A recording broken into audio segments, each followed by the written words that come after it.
Checkout tracking by the NPD Group brings you a receipt collecting system that gathers data anonymously through technology we created, providing your businesses with answers.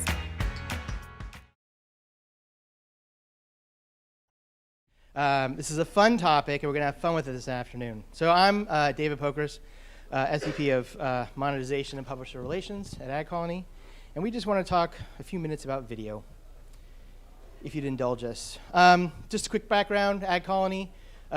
We are the premier video ad network out there, 700 million global reach across the globe. And kind of just like, we always get the question of what makes you different. And really, I think it's our approach of just respect, right? Respecting the publisher, respecting the advertiser, and most importantly, respecting the end user, which is really what, really how AdColony started, which is trying to deliver the best video technology out there so that the user had the best possible experience and didn't say, what's this video thing and why am I getting this?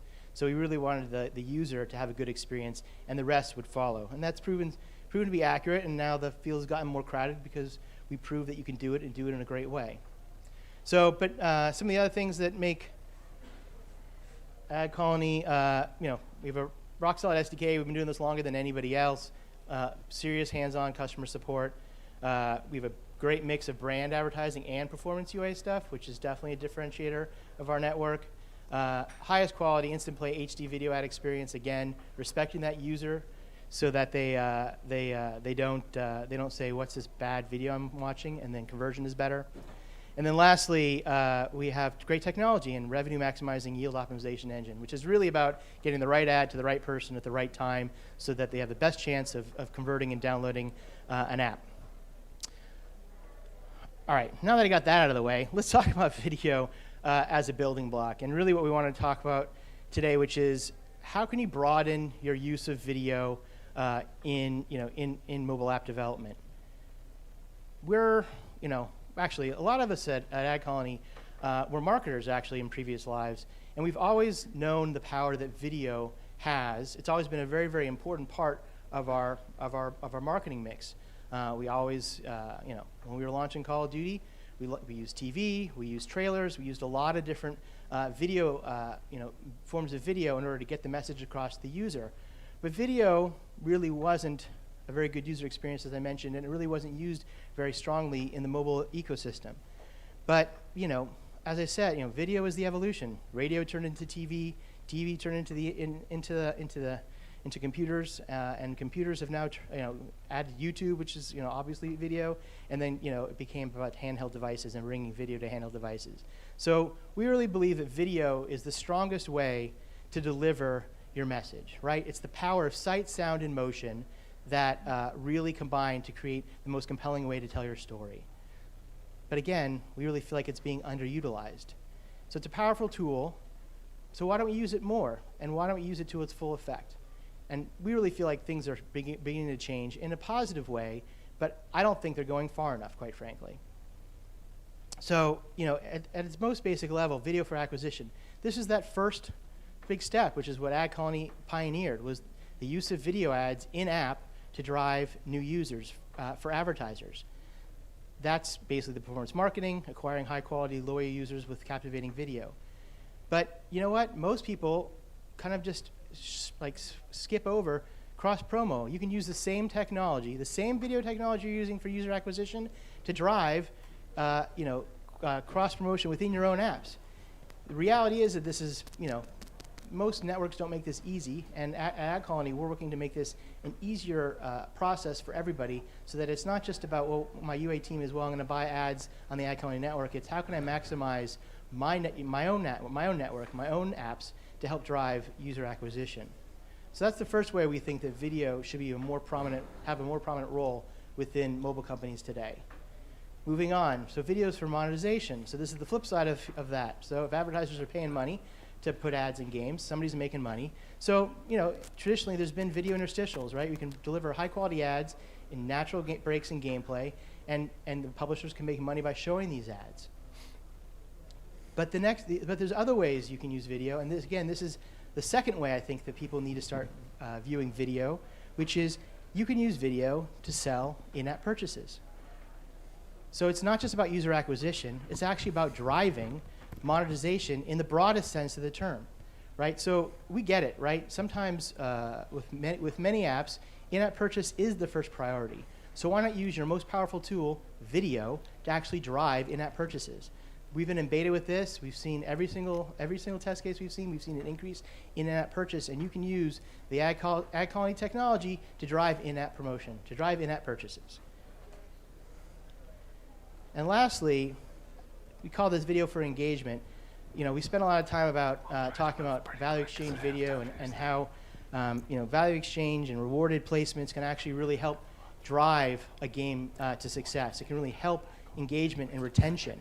By giving somebody something of value in the game, it actually keeps them interested in that game and keeps them sticking around longer, and actually have a greater chance of actually spending money in the future. And in the meantime, you're monetizing them through advertising. So that's value exchange video, and that's really great for engagement. But what about just making a better game? What about using video to actually make a more compelling user experience for the gamer? We have one publisher, TinyCo, with Family Guy, who literally just wanted to show TV clips or clips from the TV show to their users to make the game more fun and interesting.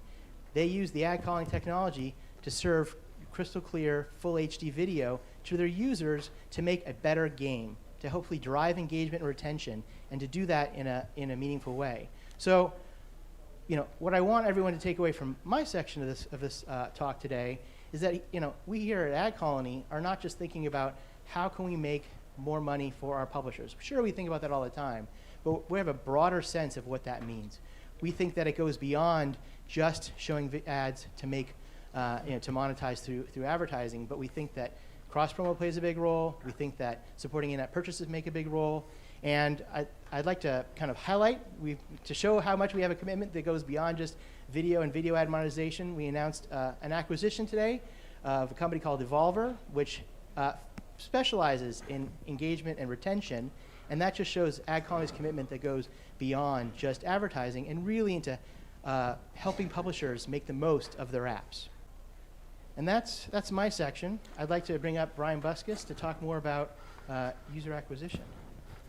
Great, thanks, David. So we're going to move quick. We've got some great data. The slides and stuff, we'll make them available later. But on the advertising side, as David said, that's probably the most familiar place where all of us are with video. As games get more complex, richer, video becomes more important as an acquisition tool to be able to drive user acquisition. So in the marketplace today, when you ask the top grossing app developers, what is the most effective user acquisition format? Video is the clear winner, followed quickly by social networks and platforms. But it's why the whole market is moving to video. It is the most effective channel, hands down, at driving user acquisition, and today at scale. And what is that doing? It's exploding video, as we said. Video this year is growing over 50%, up 70% from last year. The market for mobile video is growing. And if you talk to top grossing developers, 4 out of 5 tell you they're spending more on mobile video this year than they ever have in the past. So demand's growing, supply's growing across the board. And with regards to one of the questions we always get is, what is the optimal format for full screen mobile video? So you can see there's a nice little curve between 10 seconds and 30 seconds with regards to driving performance and creating the best mobile video ad to drive downloads of your app. It actually peaks right around 22 seconds, so it's a non-standard ad format. And what you should think about is think about mobile video for app installs as different from what you're doing from television, what you're doing online, or wherever else you're using video. But the real exciting part is less than 10 seconds. Where the market is going today, in AdColony, something we pioneered a year and a half ago, are in-feed native videos. So these are HD autoplay videos in a feed-based environment. And to show an example, you need to think about your video here in not just a different format, but potentially how do you use video without sound, for example. So here's an example inside of, say, Shazam, Foursquare. Typically 8-second ad, real quick, show the app experience. how do you create a breakthrough moment, a thumb-stopping moment for somebody who's scrolling through that feed to stop and engage and maybe download this app? Or with Machine Zone for the Super Bowl this year, we took their 30-second video, cut that down to about 10 seconds. Here's what they ran. The thing about empires, the bigger you build them, more your enemies want to knock them down. Game of War. Play for free now from the App Store.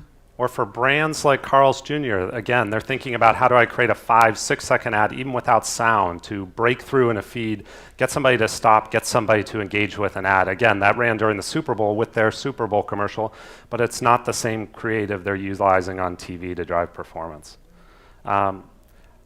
Real quick, what people ask also is like, what's the best footage to put in my video to make it engaging? The answer is, it's a combination of in-app experience plus custom animation. If you do one or the other, it hardly ever outperforms the combination of doing both if you're looking to maximize conversion rates. And then with regards to television, we've done a lot between cross-screen advertising. With the Super Bowl this year, I think there were 5 ads for apps. And when you combine that with performance mobile video ads on mobile devices, you see a significant lift of 25 to 40% of improving your conversion rates. So you're actually making your performance marketing dollars work harder by having television and driving top of the funnel awareness. You're also converting more users, and you're able to scale your campaigns. And so what does that look like? You know, I'll leave you guys with this last slide. So one example where we worked with a partner who was advertising on TV during national sporting event here in the United States. We looked at the teams that were playing, and we looked at the data from the DMAs of those teams. So the hypothesis was that the teams in those markets and the people watching TV in those markets, they were likely watching television live. It was a big sporting event. They were watching it live, not time shifted. If you look at those markets versus the rest of the United States, where maybe people weren't watching it live with the game, and you combine television plus the power of mobile video across the board, you saw an increase. It drove more installs. It drove a huge increase in conversion rates over that week. So you drive huge awareness on television, convert that to app installs on mobile. It drove almost a 50% increase in the install rate, and it reduced your actual CPI by as much as 15%. So what does that mean? It means that you can use some of those savings to even invest in television or invest in mobile video ads to be able to drive more app installs at scale. So that's all we have from the user acquisition side, but if anybody has other questions, we're happy to chat at our booth or dive deeper into a lot of this data. So real quick, Thorbjorn Warin, who runs our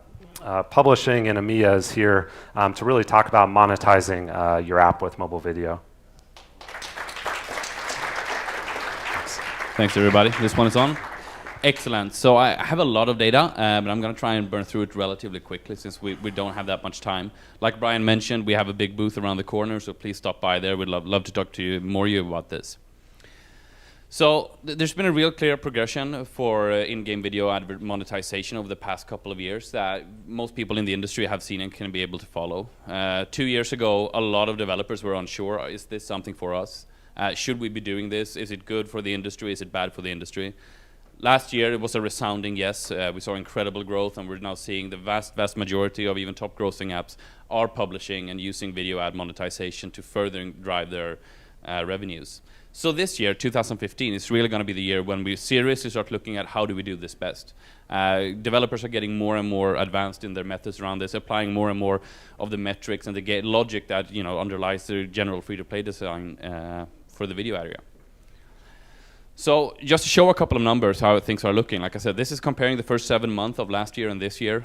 Total payout has increased dramatically. The top earners are almost doubling their earnings compared to the top ones last year. We have twice as many developers who have reached $1 million in payouts this year compared to this time last year. And the top 10 apps are earning 2.5 as much as they did last year. So it's really tremendous volume and growth in this area. So what's one of the key things behind this, driving this user growth? Like I said, this year people are really looking into it seriously and trying to figure out how things work the best. And one of the things that has been identified, and something that we also highlight now in our publisher dashboard, is it's a metric called use rate, which really looks at what percentage of your audience that could see a video does see a video. And we're seeing such a strong relationship between having a high use rate and having good CPMs and high payouts, because there is a huge value for all advertisers to have unique eyeballs. So not just have the same users that keep grinding and watching videos over and over again. So this is going to be very, very quick. Like I said, we'd love to talk to you more about this. But in order to get to this stage, in order to be a high monetizing game that are still seeing 30 to 40% of your revenues coming out of video, what do you need to do? Well, you really need to design your game to monetize. You have to apply the same kind of logic and thinking that you do to drive in-app purchases, to drive mobile video usage. You need to involve your game designers in this decision. It's not going to be a marketing decision. You need to test early. You need to integrate already during your beta. You need to optimize. You need to iterate. You need to closely follow the metrics. You need to look at your ad ARPU. You need to look at the impact of ARPDAU that ads has for you. You need to also look quite closely at the audience, segment the users, find the ones that are very good to do, see if there are users that you might want to block out from seeing this. You have to make the integrations feel real natural. Just slapping an icon on a dashboard somewhere, it still works, but you're not going to get good quality out of this. There's a company based out of Helsinki called Next Games. They have a game called Compass Point West, which has done an amazing integration, and they're seeing the benefits from there. There's allows for a really positive user experience. And most importantly, and the most challenging thing, which I'll close on, is you have to create a positive reward. Soft currency is okay, hard currency is okay, but if you really want to benefit from this the very most, then you need to be able to find a reward that has a positive impact on the gameplay experience for your audience. And I have one game that does this really well, and I'm going to illustrate this. It's a game that uses the three principles of a positive reward. And that is that the reward that you get from watching the video is something that should be visible. It's something that should be immediate, so you get it at once, and it should preferably also be a unique reward. And a game that does this in a really nice way is Angry Birds Go. Awesome kart racer. They did a really cool update with like local multiplayer modes and stuff like that. What they have done before you start a race, there we go. So before you start your race, it's kind of a Mario Kart thing. You drag your finger and you shoot your bird out of in his or her cart out of the slingshot. And before you start the race, you have the option you can upgrade some stuff using diamonds. They have a branded partnership with Target, and then the top two ones are rewarded videos. So if you watch the first video for the slingshot, this happens. Boom, looks so much cooler. As a player, you get like an immediate response to this. You can see that something that used to look quite boring now look quite cool and sexy and Star Trek-y. Same thing when you click on watch the second video for the engine. There they've gone really well. So they actually adds an engine to your cart. There's really nice particle effects, and as a player, you get the experience that you're actually moving quicker. So these are, again, very similar things to how you create emotional attachment to characters in game design overall. Apply the same kind of logic, and you're going to see the benefits. And that's all we had. There's three of us here, and we'd love to answer questions if there are any, so please. Applause are also fine.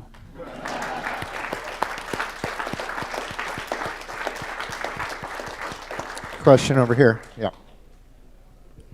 Yeah, I did have a question. You were saying before that when you had TV running alongside the digital video stuff, you were seeing a 15% lower eCPI. I'm wondering if that takes into account the TV costs, though.